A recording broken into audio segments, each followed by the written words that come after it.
The Spill is a cooperative crisis management game for 1 to 4 players. An oil rig has had a major accident, and is spilling into the ocean unchecked. The marine life are in danger, and it's up to you to rescue the animals and stem the flow of oil. The Spill doesn't stray far from the roots of other crisis management games, but it does feature a few interesting aspects that make it stand out, including an oil rig dice tower that dictates how and where the oil dice fall. It's an exceptionally simple game, but also very challenging.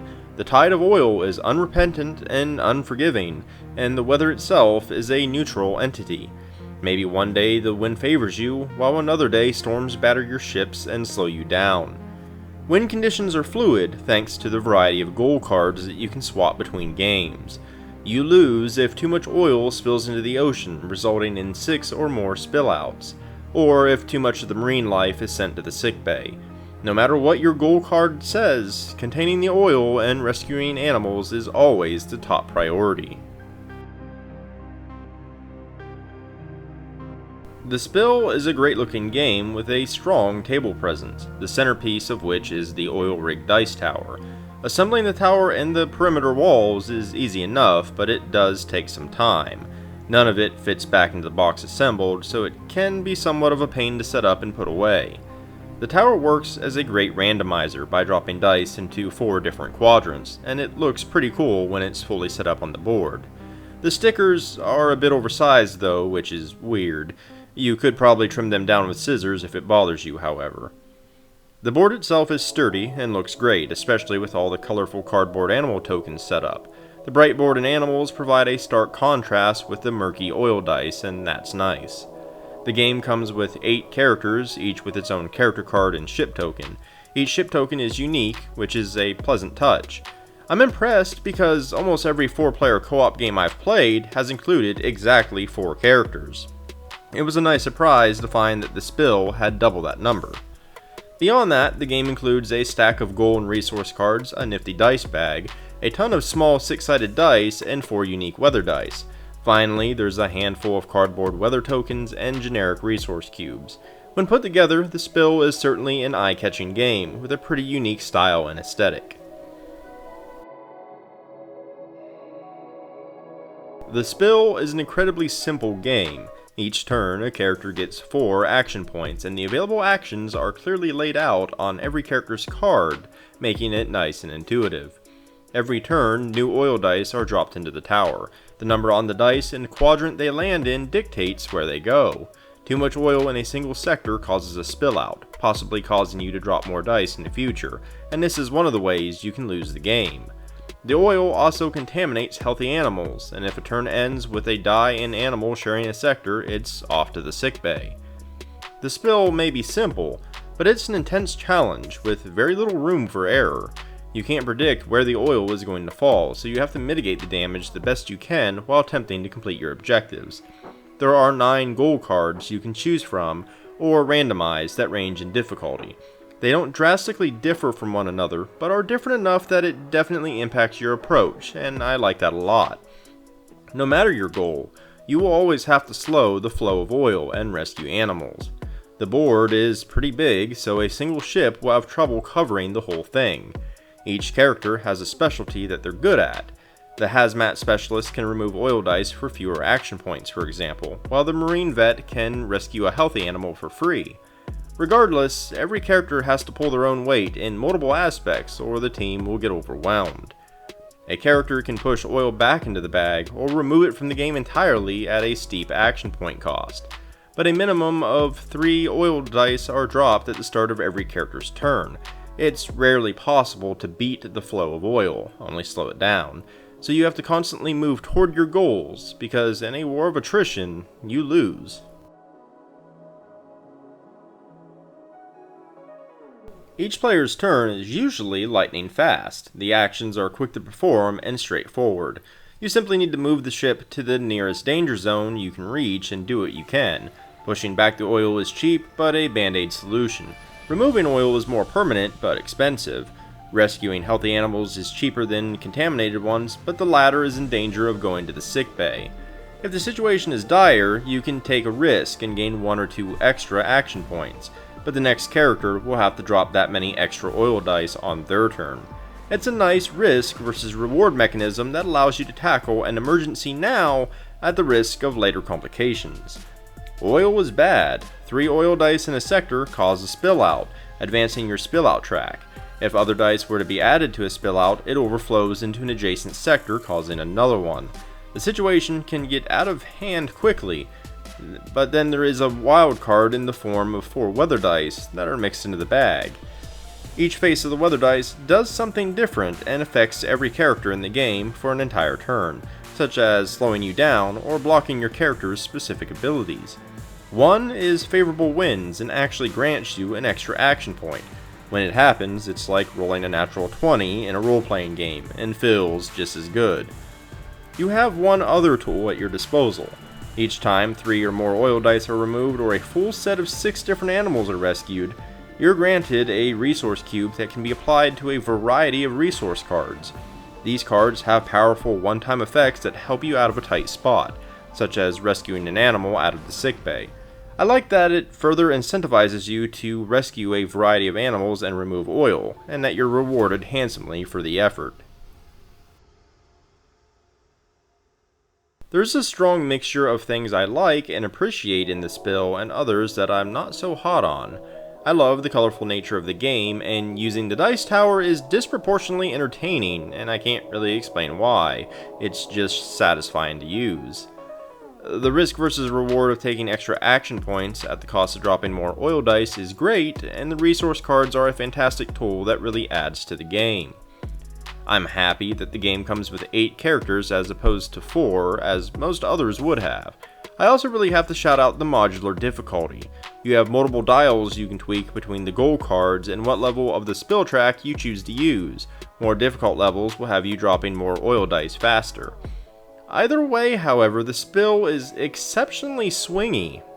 Most crisis management games are to some extent, but the spill feels a bit worse in that regard. The pure randomness of the dice and where they land means you can never make any type of tactical prediction. In fact, the game is very reactive. With 4 players, there will be a minimum of 12 oil dice dropped before I get my turn again. There's no type of plan that will survive contact with that many oil dice. My turn will be spent reacting to whatever happened instead. The weather dice exacerbate that randomness, as getting that awesome +1 action point will feel far different in terms of challenge than if it lands on any other face. This all means that no matter what difficulty you choose to play on, the game is always going to swing wildly between nearly impossible to decently easy, depending on where the dice fall, literally.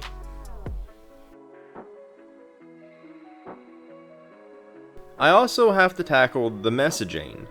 This is a subject I tend to be very cautious about, but this bothers me, so I'd be remiss not to mention it. Nobody sits down to make a game about an oil spill unless they have a message that they wanted to convey, and I think that's great. The problem is that I feel like the message is weak.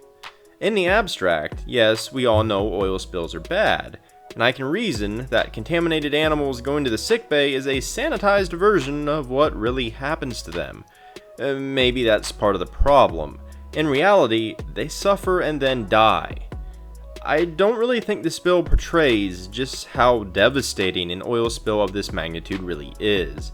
I feel like instead, it's just taking a terrible disaster and making a fun game out of it. Now, to be perfectly fair, there's nothing wrong with that. Play any game that features war, and it's doing the exact same thing, and that never stopped me from praising those games. For me, it's the intent behind it that matters.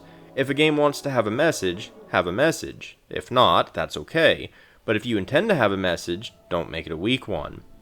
Even winning a game feels anticlimactic, so I removed X amount of oil and rescued X amount of animals.